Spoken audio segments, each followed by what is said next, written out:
Hello दोस्तों, स्वागत है आप सभी का हमारे चैनल शशि आर्ट एजुकेशन में। मैं हूं आपके साथ शशि मौर्य। तो चलिए आज हम बताने वाले हैं कुछ कलागत तत्व के प्रश्न उत्तर। पहला प्रश्न है, मूल रंग के समूह कौन कौन से हैं? तो मूल रंग के समूह कौन कौन से हैं?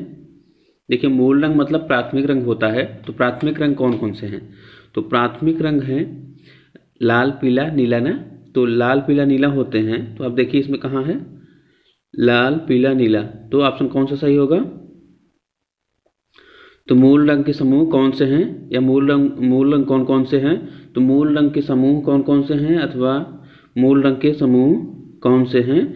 तो मूल रंग हमेशा प्राथमिक रंग होते हैं। तो प्राथमिक रंग आप लोग जानते हैं कौन कौन से रंग होते हैं? लाल, पीला, नीला। ठीक है, तो ऑप्शन में देखिए लाल, पीला, नीला। देखिए इसमें लाल, पीला, काला दिया है, तो लाल, पीला, नीला। ठीक है, तो ऑप्शन कौन सा सही होगा? Option B. ठीक है, ये ध्यान रखिएगा। अगला प्रश्न है, जापानी कला इकेबाना क्या है? तो जापानी कला इकेबाना क्या है? तो जापानी कला इकेबाना क्या है? देख लीजिए ऑप्शन, चित्र, पुष्प संयोजन, गृह सज्जा, मार्शल आर्ट। तो जापानी कला इकेबाना क्या है? तो यह है पुष्प संयोजन। क्या है? पुष्प संयोजन। ठीक है, ये ध्यान रखिएगा, ये पुष्प संयोजन है। ठीक है, चलिए अगला प्रश्न है, भारतीय कला का स्वर्णकाल किसे कहा जाता है? तो भारतीय कला का स्वर्णकाल किसे कहा जाता है? तो आप सभी बताइए, भारतीय कला का स्वर्णकाल किसे किसे माना जाता है, या भारतीय कला का स्वर्णकाल किस काल को कहा जाता है? तो ये है, देख लीजिए ऑप्शन, मौर्य काल, शुंग काल, गुप्त काल, कुषाण काल। तो किसको कहा जाता है? तो इसको कहते हैं गुप्त काल को। ठीक है, किसको कहते हैं? गुप्त काल को। गुप्त काल को भारतीय कला का स्वर्ण काल कहा जाता है। किस काल को कहा जाता है? तो गुप्त काल को। भारतीय कला का स्वर्ण काल किसे किसे माना जाता है, या किसे कहा जाता है? तो गुप्त काल को। ठीक है, चलिए अगले प्रश्न पे, वेदों की रचना किस भाषा में हुई थी? वेदों की रचना किस भाषा में हुई थी? यह बहुत ही सिंपल सवाल है। वेदों की रचना किस भाषा में हुई थी? तो आप सभी बताइए, हिंदी में कि देवनागरी, फारसी कि संस्कृत में? तो इसका ऑप्शन है संस्कृत। ठीक है, चलिए अगले प्रश्न पे आते हैं, द्वितीय श्रेणी के रंग कौन से होते हैं? द्वितीय श्रेणी के रंग कौन से होते हैं? तो द्वितीय श्रेणी का मतलब होता है सेकेंडरी कलर। ठीक है, प्राथमिक रंग, द्वितीयक रंग। तो द्वितीय श्रेणी के रंग कौन से होते हैं? जो द्वितीयक रंग होते हैं। द्वितीयक रंग मतलब secondary colour, primary colour and secondary colour. तो सेकेंडरी कलर जो है, तो सेकेंडरी कलर के रंग कौन कौन से होते हैं? आप सभी बताइए। लाल, पीला, नीला, ये तो प्राथमिक रंग हो गए। ठीक है, तो देखिए हरा रंग, बैगनी, नारंगी। द्वितीयक रंग का मतलब जिन दो रंगों को मिलाने के बाद जो रंग बनता है, जो दो रंगों के मिलाने से बनता है, उसे हम क्या कहते हैं? द्वितीयक रंग। तो हरा भी, इसमें कौन कौन सा रंग मिला हुआ है? नीला और पीला। ठीक है, हरा रंग नीला और पीला के मिलाने से बनता है। और बैगनी रंग किसके मिलाने से बनता है? नीला और लाल रंग से बैगनी रंग बनता है। और नारंगी रंग कैसे बनता है? तो नारंगी रंग जो है, लाल में पीला मिलाएंगे तो नारंगी रंग बनेगा। ठीक है, तो यही द्वितीयक रंग होगा। द्वितीयक रंग के कौन कौन से हैं? तो हरा, बैगनी, नारंगी। ठीक है, तो ये ऑप्शन सही है। चलिए अगला प्रश्न, वुडकट तकनीक कौन सी कला के अंतर्गत है? वुडकट तकनीक कौन सी कला के अंतर्गत आती है, या वुडकट तकनीक किससे संबंधित है? तो आप सभी बताइए, चित्रकला से संबंधित है, कि छापा कला से, कि पुष्प संयोजन से, कि पॉटरी से? तो यह संबंधित है छापा कला से। ठीक है, किससे संबंधित है? छापा कला से। Option B. चलिए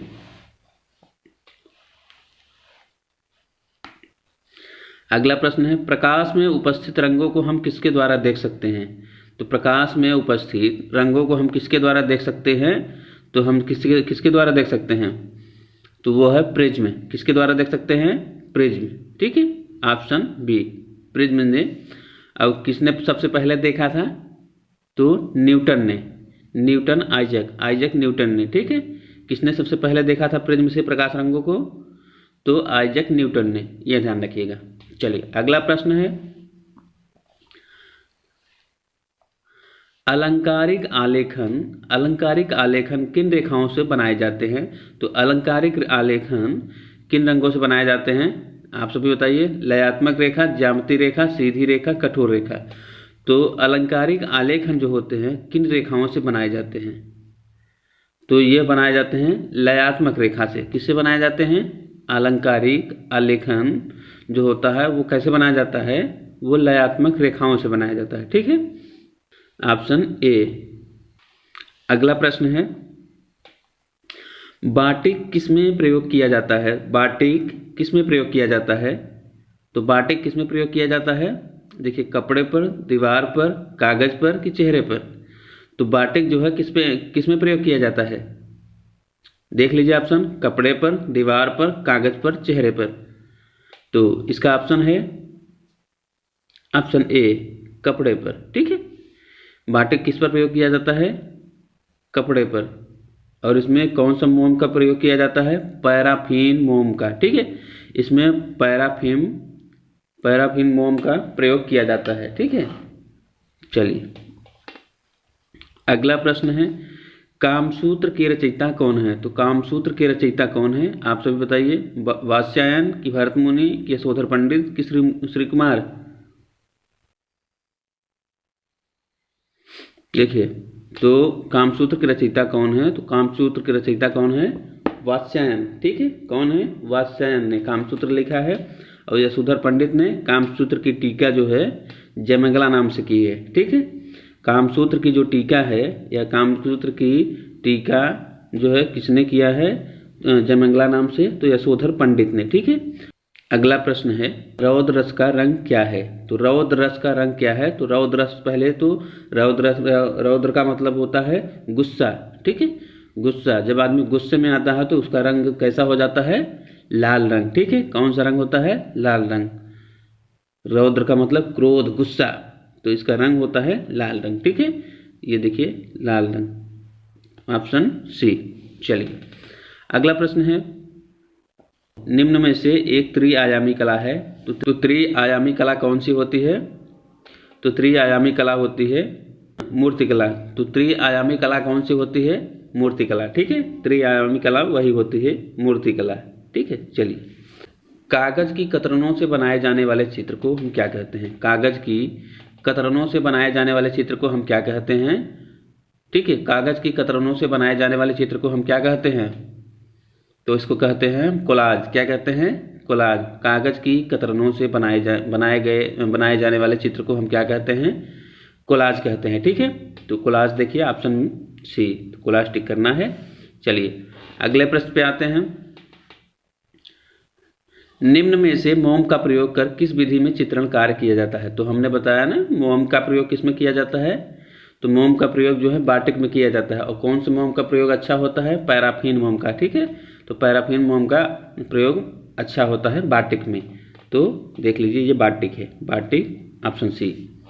चलिए अगला प्रश्न है, सामान्य पेंसिल में कौन सी सामग्री प्रयोग होती है? तो सामान्य पेंसिल में कौन सी सामग्री प्रयोग होती है? तो कौन सी चीज़ प्रयोग होती है? कार्बन की, ग्रेफाइट की, लोहा की, हीरा? तो ऑप्शन इसका क्या होगा?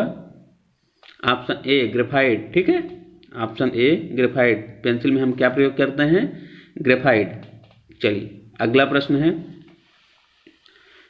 शीतल प्रभाव उत्पन्न करने वाले रंग कौन कौन से होते हैं? तो शीतल प्रभाव उत्पन्न करने वाले रंग कौन कौन से होते हैं? आप सभी देखिए, शीतल प्रभाव उत्पन्न करने वाले रंग कौन कौन से होते हैं? देख लीजिए, लाल पीला कि नीला हरा कि काला सफ़ेद कि लाल काला? तो शीतल प्रभाव उत्पन्न करने वाले रंग मतलब ठंडा रंग। ठंडा रंग कौन कौन से होते हैं? तो नीला, हरा, ठीक है। नीला और हरा ये ठंडे रंग हैं, ठीक है। चलिए ऑप्शन बी। अगला प्रश्न है, सुप्रसिद्ध जर्मन विद्वान प्रोफेसर नीलहम ओस्टवाल्ड ने कितने रंगों का चक्र प्रस्तुत किया था? तो कितने रंगों चक्र प्रस्तुत किया था? तो 8। सुप्रसिद्ध जर्मन विद्वान प्रोफेसर नीलहम ओस्टवाल्ड ने कितने रंगों का चक्र प्रस्तुत किया? तो 8 रंगों का। ठीक है।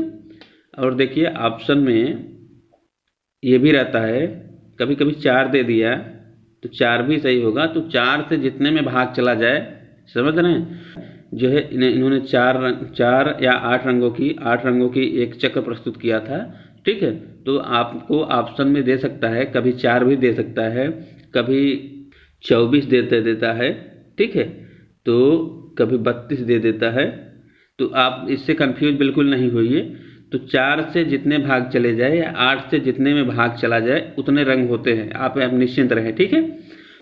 तो ऐसे रंगों की जो श्रेणी आएगी, ठीक है, जो है ऐसे इन सभी में से एक दिया रहेगा। तो आपको इतना ध्यान रखना है, 4 या 8 से भाग जिसमें चला जाए वह जो है इनके चक्र का हिस्सा है। ठीक है। ये आपको टिक करना है। चलिए, उत्कीर्ण छायाचित्र को क्या कहते हैं? उत्कीर्ण छायाचित्र को क्या कहते हैं? तो उत्कीर्ण छायाचित्र को हम क्या कहते हैं? आप सभी देख लीजिए। इनले कहते हैं कि इंटेनको, कि इंट्यूशन, कि इंटेग्लियो। तो उत्कीर्ण छायाचित्र को क्या कहते हैं? तो उसे हम कहते हैं इंटेग्लियो। क्या कहते हैं? इंटेग्लियो। तो ऑप्शन डी, इंटेग्लियो। ठीक है। उत्कीर्ण छायाचित्र को हम क्या कहते हैं? तो इंटेग्लियो। ठीक है, ध्यान दीजिएगा। चलिए, अगला प्रश्न है, चिकनकारी किससे संबंधित है? तो चिकनकारी किससे संबंधित है? यह है, देखिए, चित्रकला से, कि वस्त्रकला से, कि गृह सज्जा से, कि पाक कला से? चिकनकारी किससे संबंधित है? तो चिकनकारी जो है वस्त्रकला है। ठीक है। चिकनकारी वस्त्रकला है। और कहाँ से संबंधित है? ये लखनऊ से। ठीक है।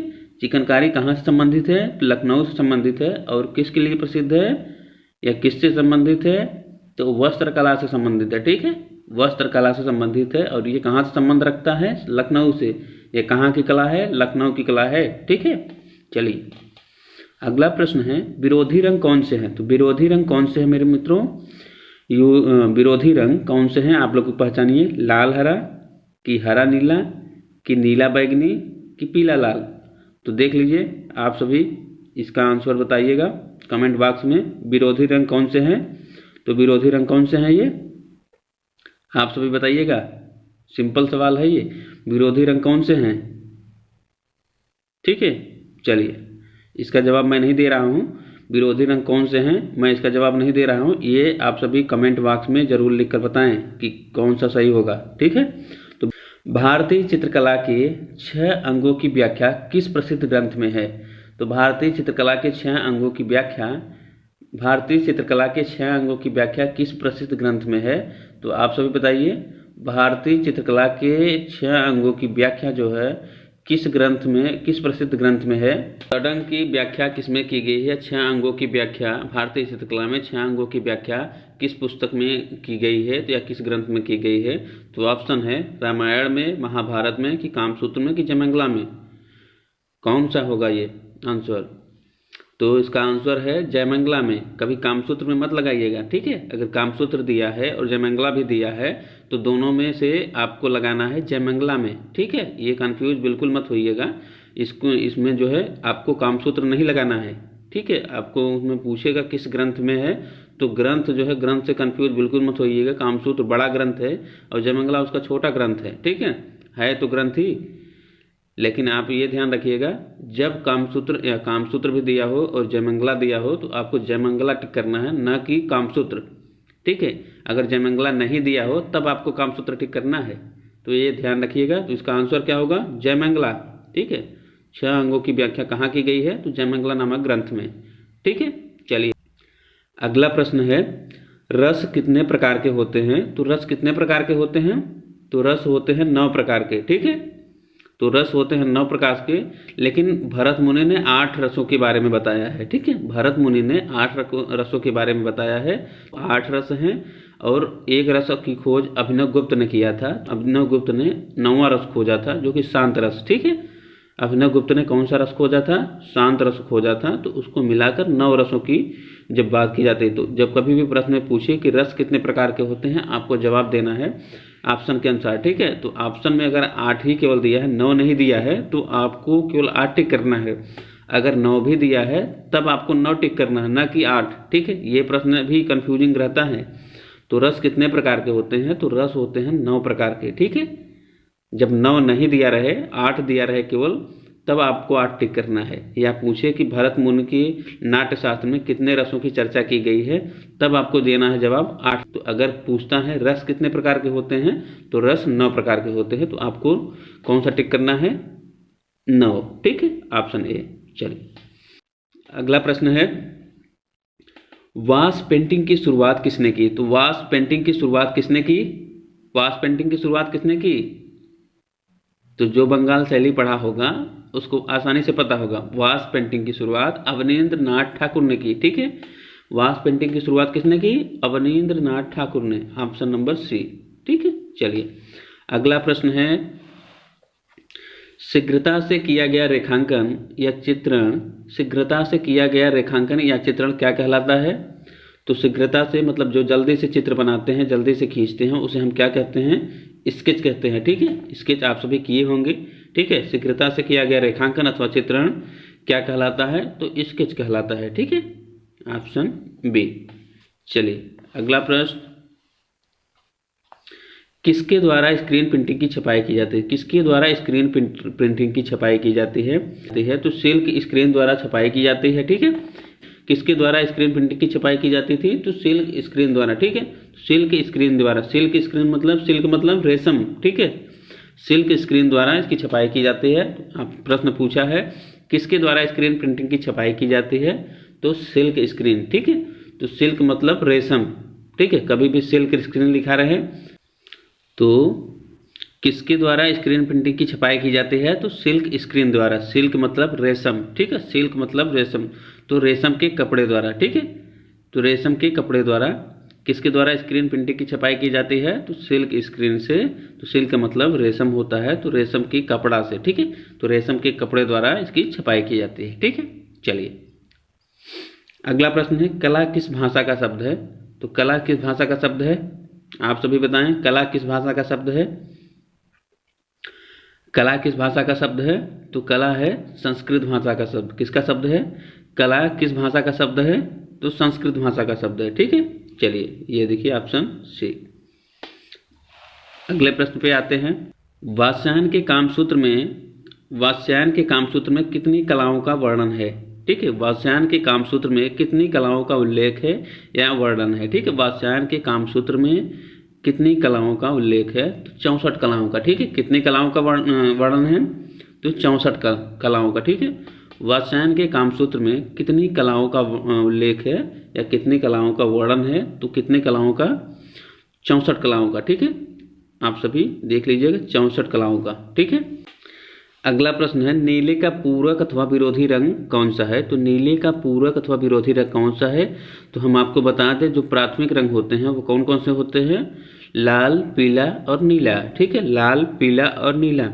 तो उसमें ध्यान रखने की बात यह है कि जब भी विरोधी रंग आपसे पूछे तो आपको ध्यान रखना है कि लाल, पीला, नीला में से जब भी कभी भी आपको प्रश्न पूछता है कि विरोधी रंग कौन से हैं, तो देखिए जिस प्राथमिक रंग से पूछा जाए, जैसे नीला का इसमें पूछा है, तो नीला में आप देखिए लाल, पीला,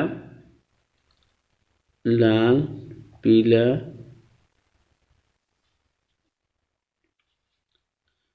और नीला, ये प्राथमिक रंग है।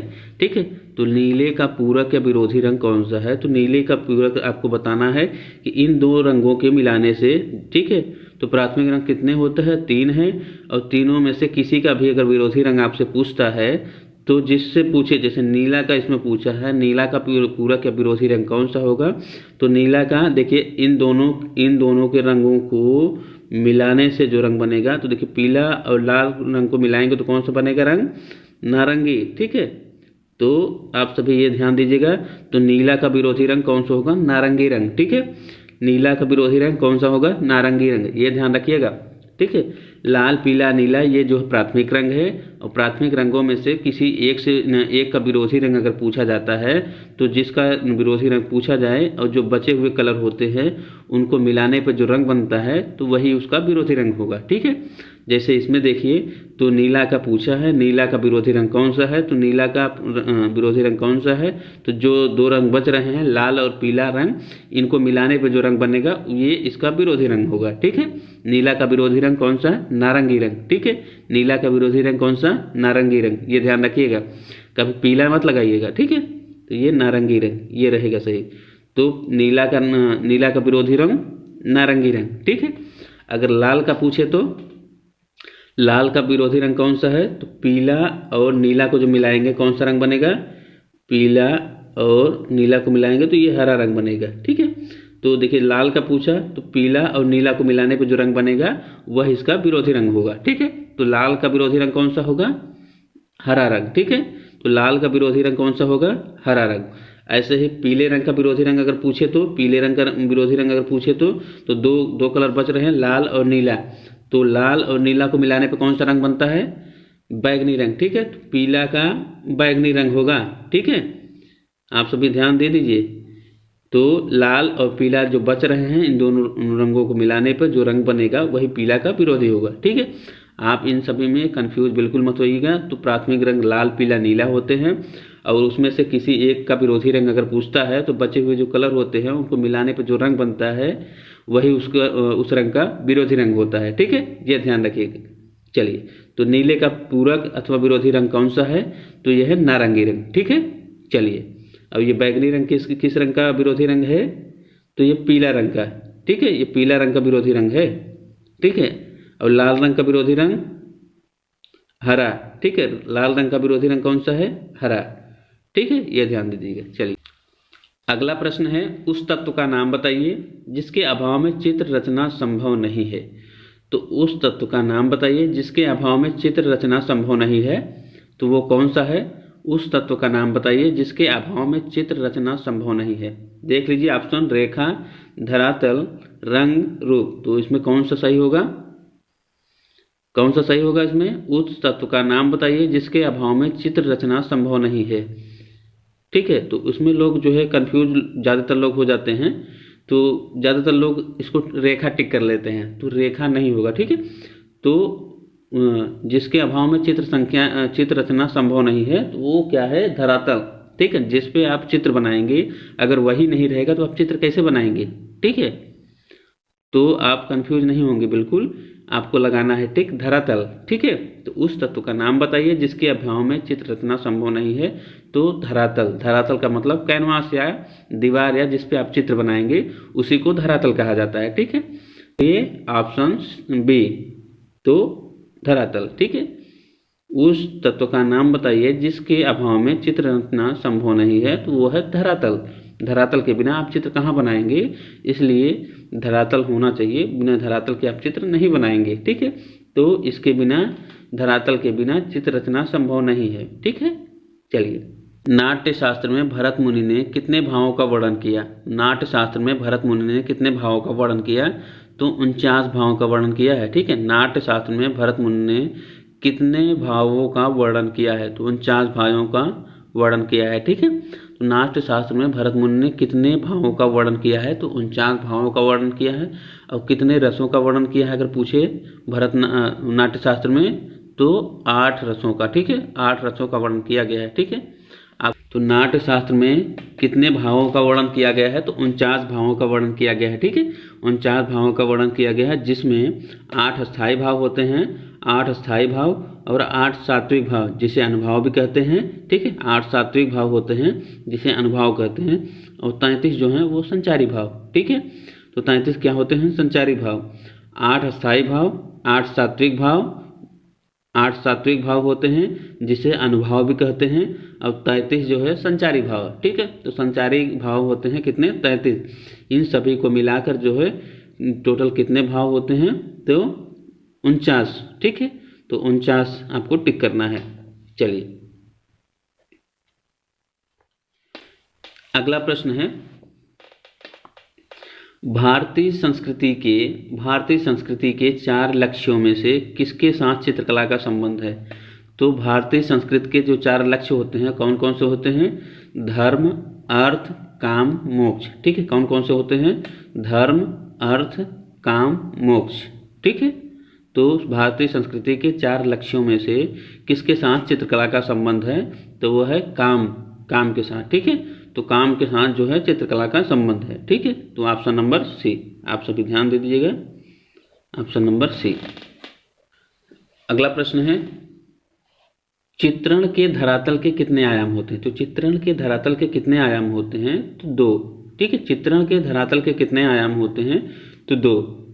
धरातल के कितने आयाम होते हैं? धरातल का मतलब जो कैनवास होता है जिसे आप करेंगे तो वो लंबाई और चौड़ाई में होता है। ठीक है, तो लंबाई और चौड़ाई में। ठीक है, तो ये चित्रण के धरातल कितने आयाम होते हैं? तो 2, लंबाई और चौड़ाई।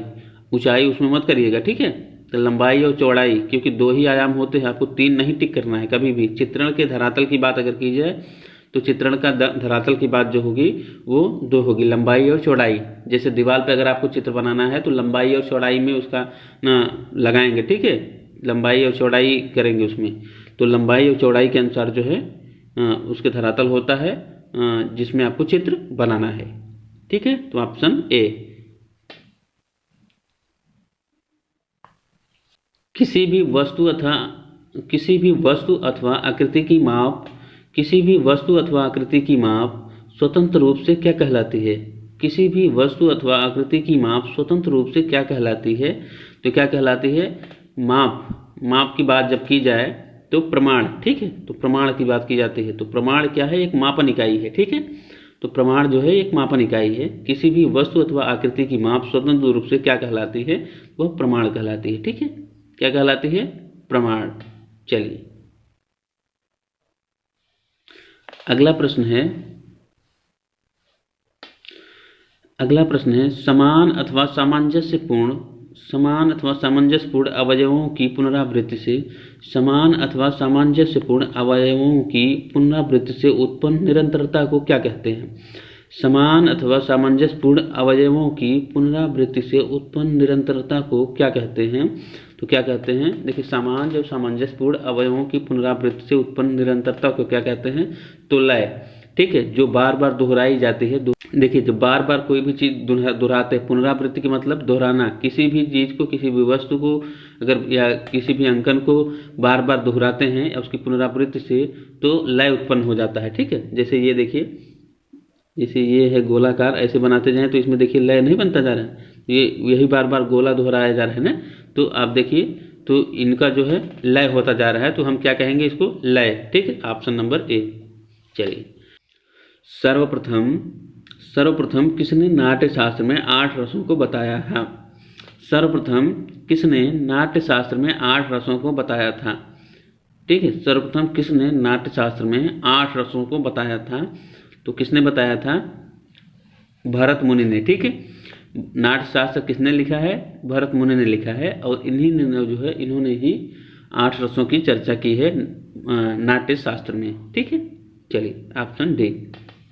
अगला प्रश्न है, चित्र में रेखा क्या प्रदान करती है? तो चित्र में रेखा क्या प्रदान करती है?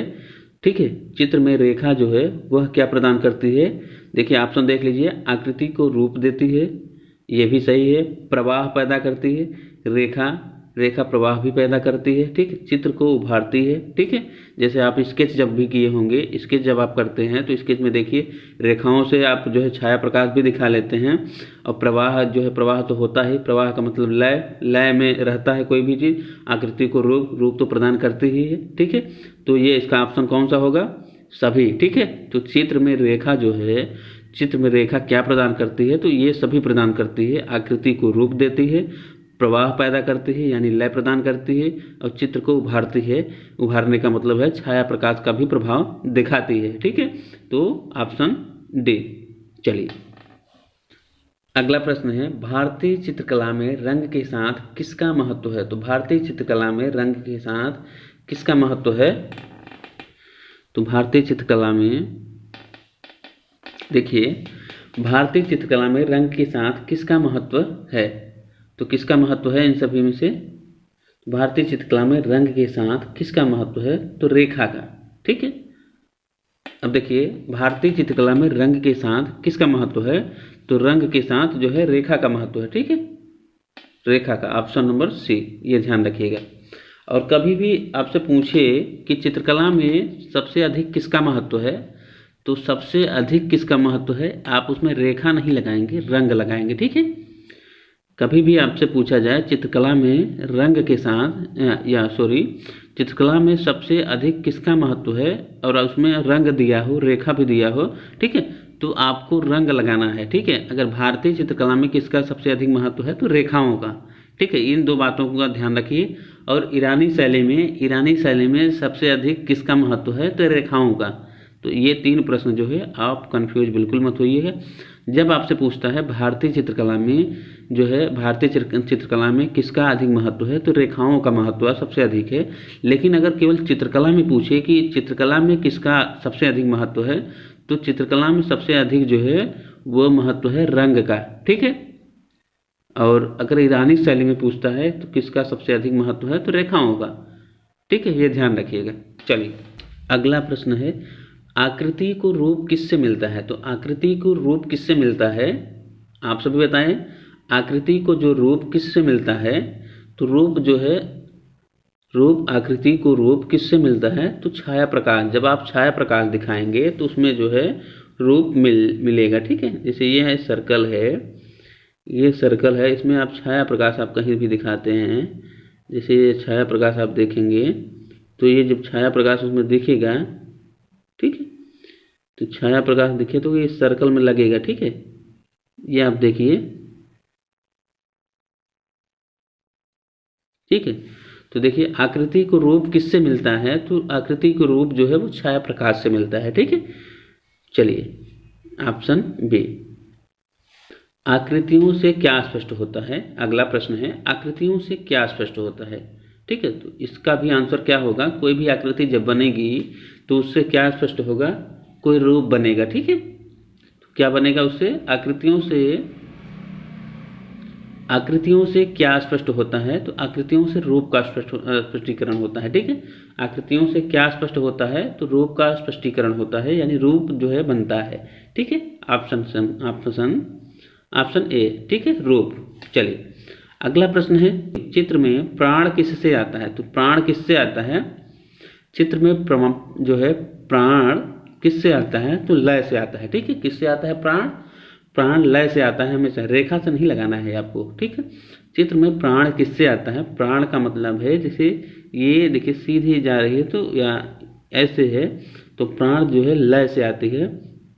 जैसे कोई भी रेखा आप खींचे बिना रुके जा रही है जो है, तो इसमें जो है जान है, ऐसा लगता है कि इसमें जान है। ठीक है, तो ये जो है चित्र में प्राण किससे आता है तो लय से आता है, क्योंकि उसकी लय नहीं टूटनी चाहिए कहीं भी। तो लय नहीं टूटता है तो उसका मतलब सांसें चल रही हैं। ठीक है, चित्र में प्राण किससे आता है तो लय से आता है। ठीक, ये देख लीजिए ऑप्शन ए, कभी भी रेखा नहीं लगाना है तो लय लगाना है। ठीक है, चित्र में प्राण किससे आता है तो लय से आता है। लय है, अगर लय नहीं टूटती है तो सांसें चलती रहती हैं।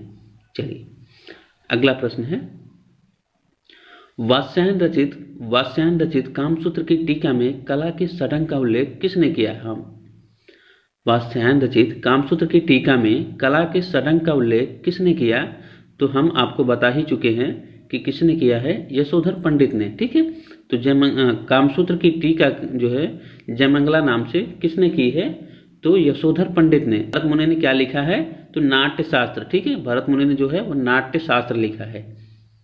ठीक है, ये ध्यान रखिएगा। और कालिदास ने क्या लिखा है, रघुवंशम जो है किसने लिखा है तो कालिदास ने लिखा है। ठीक है, चलिए अगला प्रश्न है, रस का क्या अर्थ है। तो रस का क्या अर्थ है, देखिए अच्छी कलाकृति में प्रदर्शित भाव, कलाकृति का विषय नहीं, दर्शक के मन में उत्पन्न आनंद की अनुभूति। ठीक है, तो रस का क्या अर्थ है, तो रस का यही अर्थ है, दर्शक के मन में उत्पन्न आनंद की अनुभूति। ठीक है, ये ऑप्शन नंबर डी। ठीक है, तो यही सही है। अगला प्रश्न है, परिप्रेक्ष्य के सिद्धांत में किसका महत्व है। तो परिप्रेक्ष्य सिद्धांत में किसका महत्व है, तो इसमें हमेशा किसका महत्व होता है, परिप्रेक्ष्य सिद्धांत में दूरी और निकटता का। ठीक है। तो दूरी और निकटता का महत्व होता है। परिप्रेक्ष्य सिद्धांत में किसका महत्व होता है?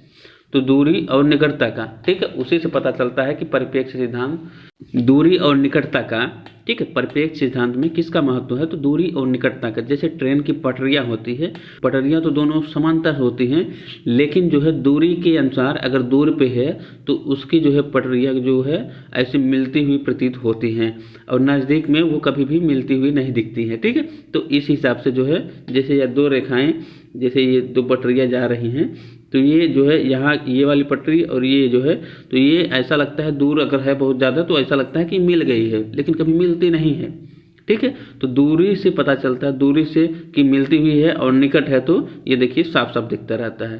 तो इस हिसाब से परिप्रेक्ष्य सिद्धांत में किसका महत्व है?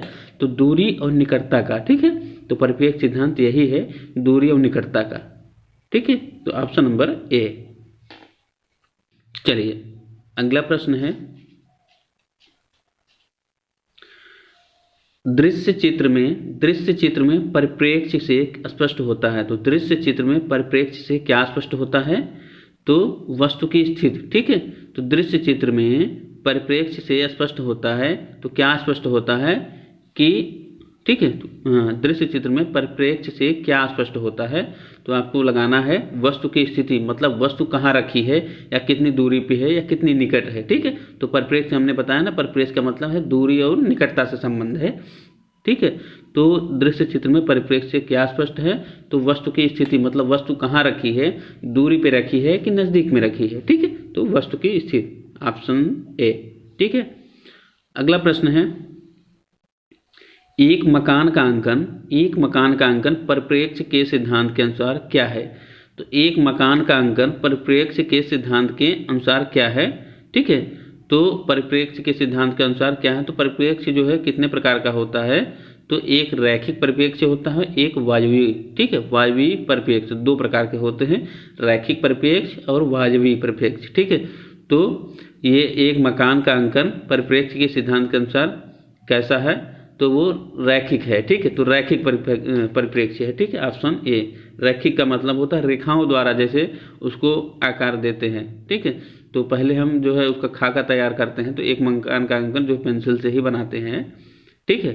तो एक मकान का अंकन जो है तो वो रैखिक परिप्रेक्ष्य के अंतर्गत आता है, ठीक है। एक मकान का अंकन परिप्रेक्ष्य सिद्धांत के अनुसार क्या है? तो रैखिक परिप्रेक्ष्य, ठीक है। तो रैखिक परिप्रेक्ष्य के अंतर्गत ये सब आती हैं। और वायु परिप्रेक्ष्य के अंतर्गत वही आता है, ठीक है। जैसे दूरी और निकटता से जो वायु प्रभाव होता है या वायुमंडल प्रभाव होता है कि डार्क है, लाइट है, इस हिसाब से, ठीक है। तो जहाँ दूरी पे होती है तो वो चीज़ें जो है थोड़ी सी दिखती हैं, कम दिखती हैं, ठीक है, धुंधला दिखती हैं, तो ये वायवीय परिप्रेक्ष्य के अंतर्गत आता है, ठीक है। चलिए अगला प्रश्न है, विष्णु धर्मोत्तर किससे संबंधित है? तो विष्णु धर्मोत्तर किससे संबंधित है? तो विष्णु धर्मोत्तर पुराण की बात की जा रही है। तो विष्णु धर्मोत्तर पुराण किससे संबंधित है? तो यह किससे संबंधित है? यह चित्रकला से संबंधित है, ठीक है। किससे संबंधित है? तो चित्रकला से संबंधित है। यह आप सभी ध्यान दीजिएगा, यह चित्रकला से संबंधित है। विष्णु धर्मोत्तर पुराण में ही आपको चित्र सूत्रम की रचना, ठीक है। तो विष्णु धर्मोत्तर पुराण के अंतर्गत चित्र सूत्र आता है, जिसको मार्कंडेय मुनि ने या नारायण मुनि ने लिखा है, ठीक है। तो इसमें अगला प्रश्न है, सडंग किससे संबंधित है? तो सडंग किससे संबंधित है? तो सडंग चित्रकला से संबंधित है, ठीक है। सडंग किससे संबंधित है? तो सडंग चित्रकला से संबंधित है। किससे संबंधित है? चित्रकला से, ठीक है। सडंग जो है किससे संबंधित है? तो चित्रकला से संबंधित है, ये ध्यान रखिएगा। चलिए, जिसमें 6 अंगों के बारे में बताया गया है। इसका होता है रूप भेदा प्रमाणान भाव लावण योजनम सादृश्यम वर्णिकाभंग इति चित्र षडंगकम, ठीक है। ये इसका सूत्र होता है। तो इसमें 6 अंगों की व्याख्या की गई है, ठीक है। षडंग किससे संबंधित है? तो चित्रकला से संबंधित है, ठीक है। अगला प्रश्न है, रस सिद्धांत का प्रतिपादन किसने किया? तो रस सिद्धांत का प्रतिपादन किसने किया? तो इसका प्रतिपादन किसने किया? रस सिद्धांत का प्रतिपादन अभिनव गुप्त ने किया, ठीक है। तो रस सिद्धांत का प्रतिपादन किसने किया? अभिनव गुप्त ने। ठीक है, आपको भरत मुनि नहीं लगाना है। भरत मुनि ने नाट्य शास्त्र में 8 रसों के बारे में चर्चा की है। ठीक है, लेकिन रस सिद्धांत का प्रतिपादन अभिनव गुप्त ने किया, जिसमें उन्होंने 9वां रस भी बताया, शांत रस। ठीक है, तो 9वां रस शांत रस भी बताया। तो रस सिद्धांत का प्रतिपादन किसने किया? तो अभिनव गुप्त ने किया। ठीक है, तो प्रतिपादन किसने किया? तो अभिनव गुप्त ने किया।